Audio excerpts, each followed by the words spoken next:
आपण जर बघितलं तर उन्हाने आता आपण स्वतः नागरिक त्रस्त झालेले आहे पुण्यातले.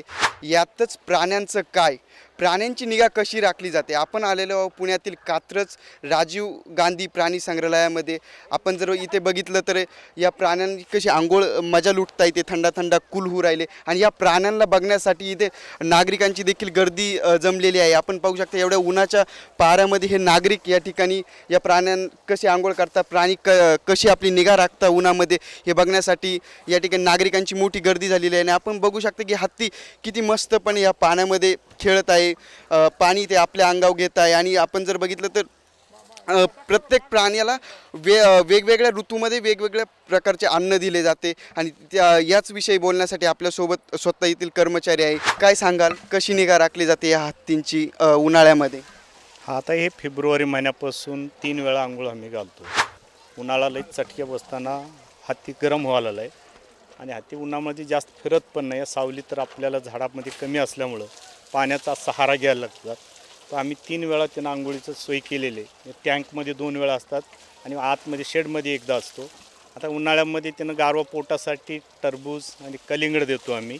आणि जरी जास्त गरम व्हायला आला तर परत एकदा पाण्याचा त्यांना फवारा देऊन त्यांना थंड करायला बघतो.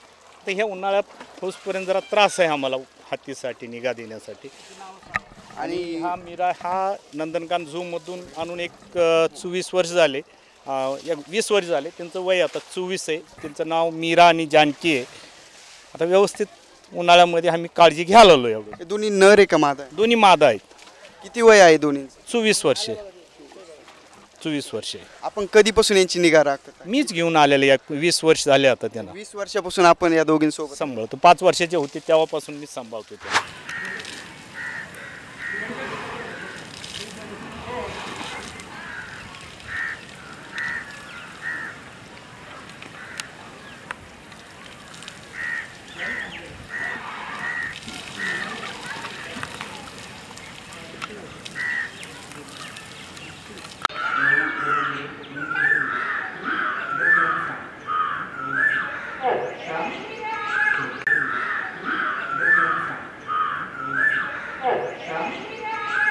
आपल्यासोबत आहे head animal keeper Shyam Khude sir. Sir काय सांगाल, एवढ्या भर उन्हाळ्यात एवढ्या उष्णतेत प्राण्यांची आपण एकदम चांगल्या प्रकारे निगा राखत आहे? प्राण्यांचे आपण आता उन्हाळा सुरू झाल्यापासून प्राण्यांचे जे विविध खंदक आणि त्यांचे जे निवारा शेड आहेत, निवारा शेडमध्ये आपण कूलर बसवलेले आहेत आणि पाण्याचे फॉगरची सिस्टीमसुद्धा आपण चालू केलेली आहे. आणि खंदकामध्ये आपण त्यांना उन्हापासून संरक्षण मिळण्यासाठी वेगवेगळ्या प्रकारची तर आपल्याकडे देशी झाडांची तर पूर्वीपासूनच आपण लागवड केली, त्यांना ती सावली मिळतेच. परंतु पाण्याचा आपण जास्त करून त्यांना हे करण्यासाठी पाण्याचे रेनगनसुद्धा आपण बसवलेले आहेत. मोठमोठ्या खंदकामध्ये रेनगन बसवलेले आहेत. त्याचप्रमाणे बारीक बारीक असे खड्डे केलेले आहेत. त्या खड्ड्यात आपण ते पाणी साचवलं जातं आणि त्या खड्ड्याच्या कडेला जी टेम्परेचर नॉर्मल होतं असं पाण्यामुळं नाही का, असं त्यामुळे ते प्राणी त्या खड्ड्याच्या कडेला येतात किंवा त्या खड्ड्यात असं जरा हे करतात, म्हणजे डुबकी वगैरे मारतात. त्यामुळे त्यांचं ते नॉर्मल होतं असं टेम्परेचर वगैरे. अशा प्रकारे केल्यानं आपल्या प्राणी संग्रहालयातली खंदकांची जी योजना आहे की ती रचनाच अशी केलेली आहे की त्यात बहुतेक खंदकामध्ये तुम्हाला ग्रीनरी दिसून येईल. कारण मोठमोठे आपल्याकडे वडाची झाडं आहेत, पिंपळ आहे, लिंब आहे, देशी झाडांची आपण भरपूर अशी लागवड केलेली आहे. आणि उन्हाळा सुरू होण्याच्या अगोदर माननीय संचालक साहेबांच्या मार्गदर्शनाखाली आपण ती पूर्णपणे उन्हापासून प्राण्यांचं संरक्षण करण्यासाठी बंदोबस्त केलेला आहे. जसे की तुम्ही हत्तीकडे पण जाऊन आलेला असाल, हत्तीलासुद्धा आपण पॉन्ड केलेला आहे पोहण्यासाठी, स्विमिंग. तो हत्ती बरोबर त्याच्यात सोडला जातो, त्याच्यात तो पोहतो, स्वतःहून आंघोळ करतो. आणि त्याचप्रमाणे त्याच्या नाईट हाऊसमध्ये आल्याच्यानंतरसुद्धा आपण त्याला मॅन्युअली आपल्या ह्याने पाईपच्या पाण्याने सुद्धा आपण आंघोळ वगैरे फवारा असा मारत असतो.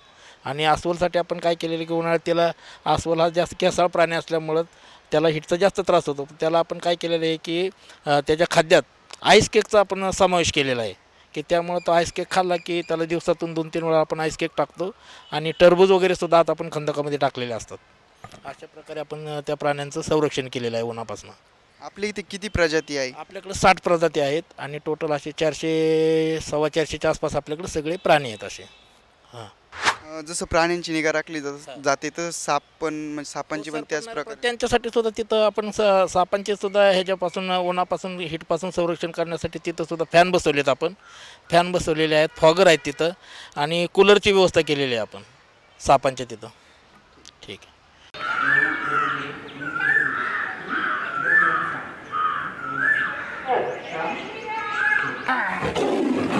आला का आवाज?